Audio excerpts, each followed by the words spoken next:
Hi, this is Kristen Birk. My literature review was titled Designing for Equity in Adult Online Learning. My focus was on researching approaches for instructional designers that could promote inclusion and alleviate some of the digital divides among online learners, especially adult learners.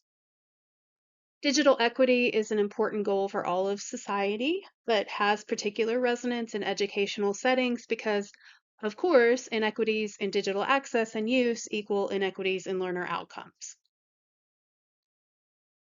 A great deal of the literature that I found focused on barriers to equity, and in the literature, they're essentially divided into two categories. Access, referring to the ability of learners to find and use digital tools for learning, and digital competency, which includes both the technical skills needed to engage with digital tools and even more importantly, the digital literacy required to discern information online and use the internet and digital tools safely. Of course, I think unsurprisingly, socioeconomic and cultural conditions appear to have the greatest impacts on both access and competency among adult learners. Other factors like disabilities and geographical limitations can impact access. And things like age and education can affect competency, although I would say probably experience more than age plays a role. I found three main frameworks that I looked into as pedagogical sort of starting places for addressing barriers. And these are universal design for learning, culturally responsive pedagogy, and critical digital pedagogy.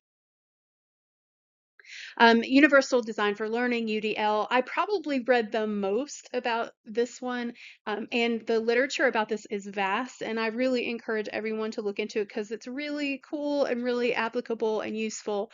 But just to summarize, um, the enormous amount that I read about it, it's just extremely inherently flexible. It focuses on giving learners options both in how they receive information and how they demonstrate their learning.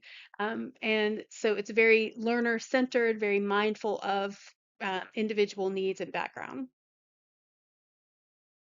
Culturally responsive pedagogy as well prizes diversity and it considers cultural differences as assets. And in this way, it validates learner identities and it focuses on awareness of background of culture and making room for everyone to bring what they know and what they've experienced to the table in a meaningful way. And then finally, critical digital pedagogy.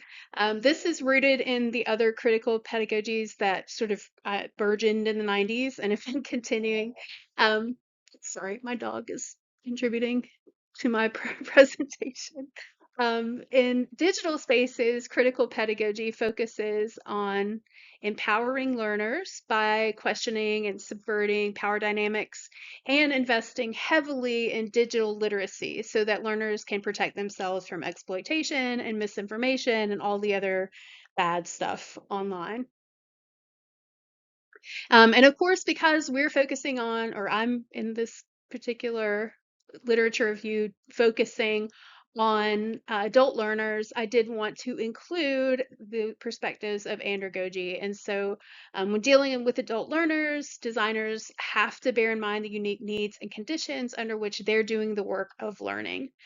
These are the factors listed here that Malcolm Knowles originally identified: self-concept, experience, readiness to learn, orientation to learning, and motivation. And a best practice for instructional designers, I think, could be drawing from the pedagogical approaches of UDL and CDP and CRP and just lining those up with these principles of andragogy to customize the learning experiences for diverse adults.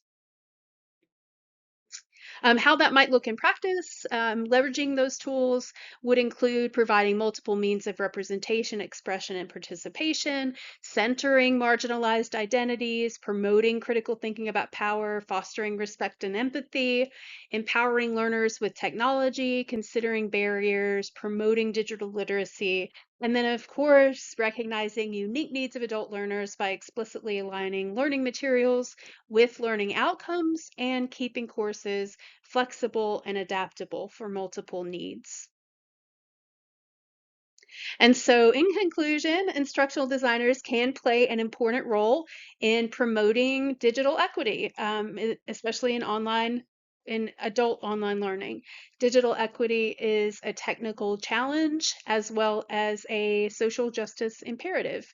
By leveraging learner-centered pedagogical strategies for inclusion and flexibility while adhering to andragogical principles, instructional designers can help bridge persistent digital divides. Thank you so much for listening, and I'm really looking forward to seeing all of your presentations as well.